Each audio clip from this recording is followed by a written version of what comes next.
Hello, you're watching VNA News, and now headlines.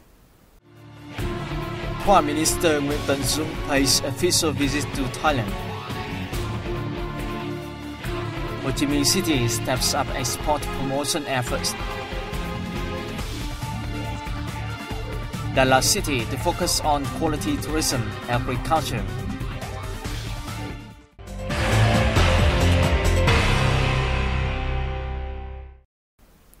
On July 23rd, Prime Minister Nguyen paid an official visit to Thailand, where he also attended the 3rd Vietnam-Thailand Joint Cabinet Retreat at the invitation of his Thai counterpart, Prayut Chan-o-cha. The visit aims to foster the bilateral strategic partnership across politics, national defense security, economics, trade, investment and labor, as well as to boost affiliation at regional and sub-regional cooperative mechanisms.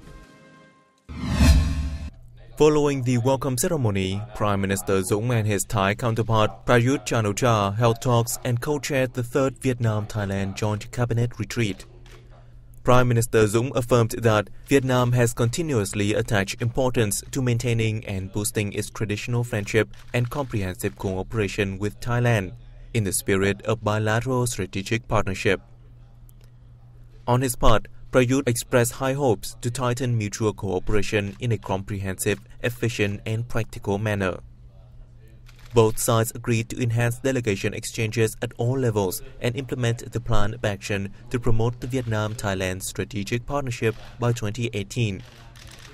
They consented to the implementation of the bilateral cooperation agreement on national defense.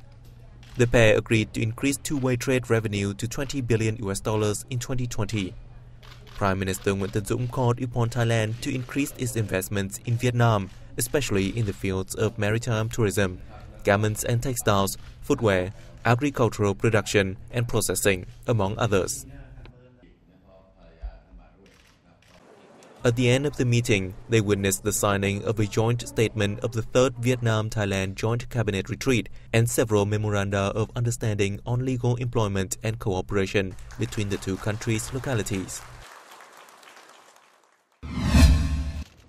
During his visit to Thailand, Prime Minister Dũng met with Thai Princess Maha Chakri Sirinhorn, who expressed her pleasure over working as a UNESCO ambassador and contributing to enhance education cooperation between the two countries.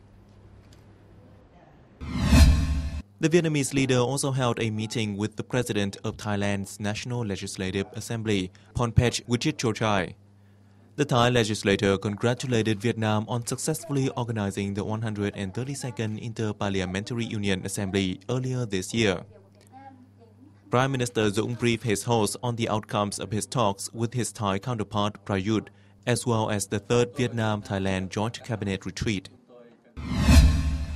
Speaking at the Vietnam-Thailand Business Forum, Prime Minister Dũng stressed that Vietnam was determined to boost its administrative reform regarding tax, customs and investment licenses, aiming to attract more investors, including those from Thailand. He also asserted that Vietnam appreciated Thai projects in the country and pledged to facilitate the long-term operation of Thai investors and others. Thailand ranks 10th among 103 countries and territories investing in Vietnam, with 392 approved FDI projects worth nearly $7 billion in total. Thailand is Vietnam's 5th largest trade partner. Bilateral trade was valued at $4.4 billion during the first 5 months of 2015. During his visit to Thailand, Prime Minister Dũng also met with overseas Vietnamese nationals living and working in the country. He voiced his hope that they would continue to strengthen the friendship between the two countries. The Ministry of Foreign Affairs on July 23rd held a regular press conference. Our reporters bring you details. With regard to the recent normalization of diplomatic ties between the US and Cuba, the spokesperson of the Ministry of Foreign Affairs, Lê Hải Bình, said Vietnam applauded the two countries' decision to open up embassies in Washington and Havana. Bình stated, "This is a positive step towards the full normalization of bilateral ties between Cuba and the US, which is in the interest of the two peoples and would contribute greatly to regional and international peace, stability, cooperation and development." The spokesperson also informed the press of Vietnam's foreign affairs.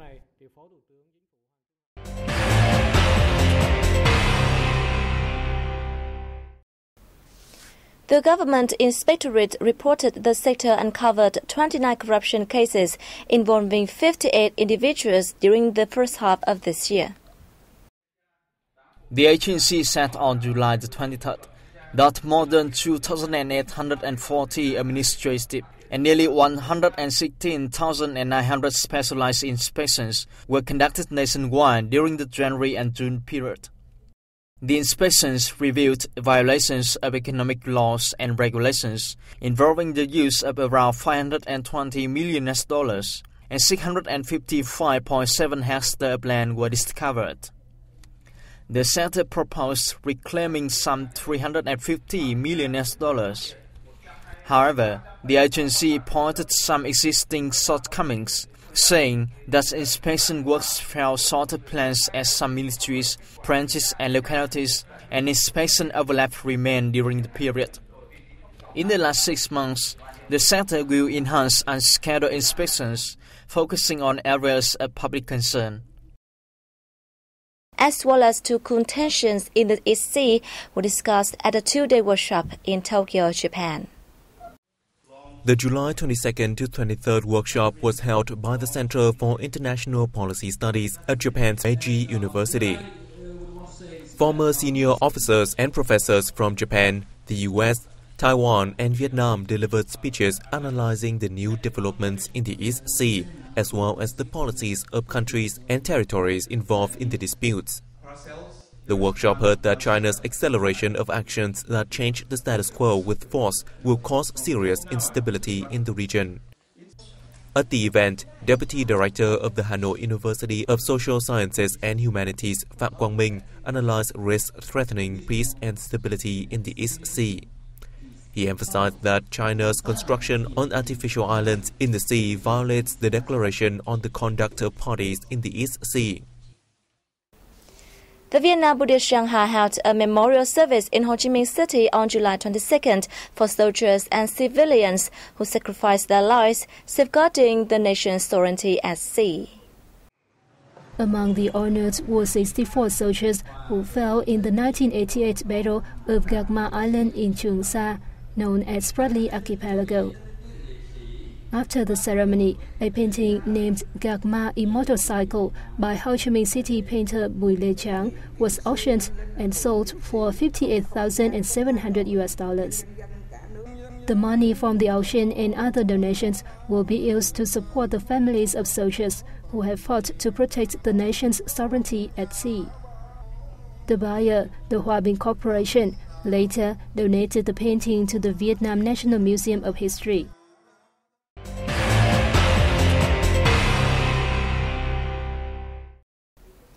A raft of advanced technologies and the latest energy-saving equipment are being showcased at 2 international exhibitions in Ho Chi Minh City. We went along to take a look. The 4-day event, which opened on July the 2nd, includes the 5th International Exhibition on Products and Technologies for Energy Saving and Green Power, and the 8th International Exhibition on Electrical Technology and Equipment. It drew the participation of both domestic and foreign companies from China, Japan, Malaysia, the Republic of Korea, Switzerland, and Thailand. The exhibitions, held as part of the city's investment, trade, and tourism promotion program, are expected to raise public awareness of energy conservation. They serve as a prestigious destination for domestic and international enterprises to exchange advanced technology, foster trade, as well as stimulate energy development in Vietnam. The Investment and Trade Promotion Center of Ho Chi Minh City has opened an international exhibition and business center in a bid to promote exports of typical Vietnamese products. Located on Nguyễn Huệ Street in District 1, the showroom aims to help businesses market their exportable products to domestic and foreign customers and explore opportunities to expand exports. On display at the center are key products introduced by 83 companies from the city and other localities. including food and foodstuffs, cosmetics, handicrafts, and household utensils. The debut of the center is absolutely good for us because we will have chances to promote links with many partners. In addition, the center updates us on useful information related to several overseas markets.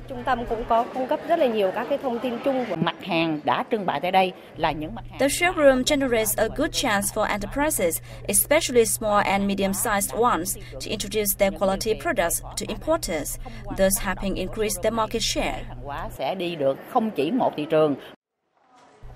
Up to 24 exhibitions have been organized under the city's export promotion program over the past decade, attracting 1,200 enterprises and 70,000 visitors.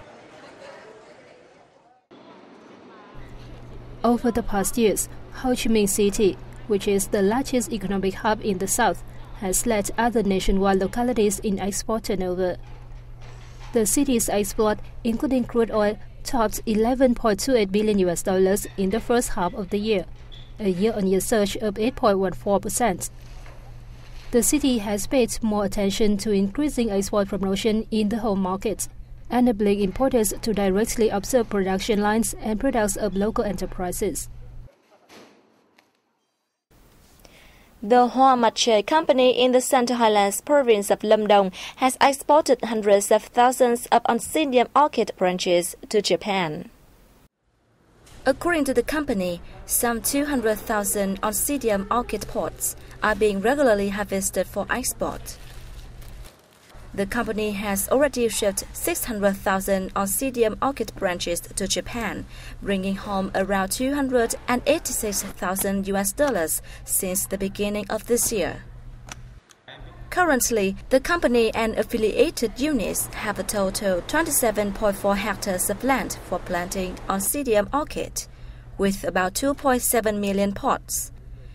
The flowers are planted using advanced technology and strict technical standards. The company will continue to cooperate with local farming households to expand cultivation areas for 100 hectares for export, particularly to meet high demand in the Japanese market, which imports about 100 million branches a year. Developing quality tourism and high-tech agriculture is one of the top priority tasks in Dalat City's economic development plan for the 2015 to 2020 period. Dalat authorities considered the two sectors as major factors to accelerate the city's economic restructuring, making it a national center of eco-tourism and high-tech agricultural production in the Central Highlands. The city said it would prioritize the development of advantageous tourism products and high-caliber accommodations and maintain its brand as the city of flower festivals. From 2011 to 2015, the city welcomed some 17 million tourists, representing an average growth of 10% per year. The city's tourism sector set a growth goal of between 8 to 10% per year during the 2016 to 2020 period. Dalat also plans to develop diverse agriculture combined with a modern processing industry to turn the city into a center of producing clean and organic vegetables and fruits. 3 flower villages, Thái Phiên, Hà Đông, and Văn Thành, will be developed into the city's attractive tourist destinations.